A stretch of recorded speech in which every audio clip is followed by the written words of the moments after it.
October 27, 28, part of first day. Hi, welcome to Jotli vehicles. அன்னைக்கு சாயங்காலம் ஒரு 6 மணி இருக்கும். அந்த பையனும் அந்த பொண்ணும் பீச்சில் உட்காந்துருக்காங்க. அப்போ அந்த பொண்ணு கையில ஒரு டைரி இருக்கு. அதை அவங்க 2 பேருக்கு நடுவில் இப்படி வச்சுட்டேன். இந்த கவிதையெல்லாம் நீ எப்போ இருந்து எழுத ஆரம்பிச்ச, ஒரு அழகா எழுதுறிய அப்படின்னு சொல்லி கேட்குறாங்க. அதுக்கு அந்த பையன் அந்த பொண்ணு ஒரு டைம் பார்த்துட்டேன். கவிதை வரும் எனவே அறிந்தேனே உன்னை கண்டதுமே, நிறைந்தேன் இழுத்தளவே, எடுத்தேன் புது ஜனமே, உன் கூந்தல் சரிந்திடவே, பறந்து என் முகம் பதித்திடவே, அந்நாள் உன்னை பார்த்ததுமே உறைந்தேன் அக்கணமே. அக்டோபர் 27, 2018 பார்த்த ஃபர்ஸ்ட் டே அப்படின்னு அந்த பையன் சொல்றான்.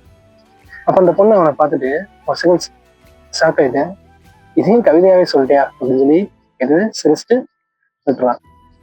இதே மாதிரி எத்தனை பேர் உங்களில் லவ் பண்ண ஆரம்பிச்சவங்க கவிதை எழுத ஆரம்பிச்சுங்கிறத கமெண்ட் பண்ணுங்க. அண்ட் முக்கியமா இந்த வீடியோ ஷேர் பண்ணுங்க. பாய்.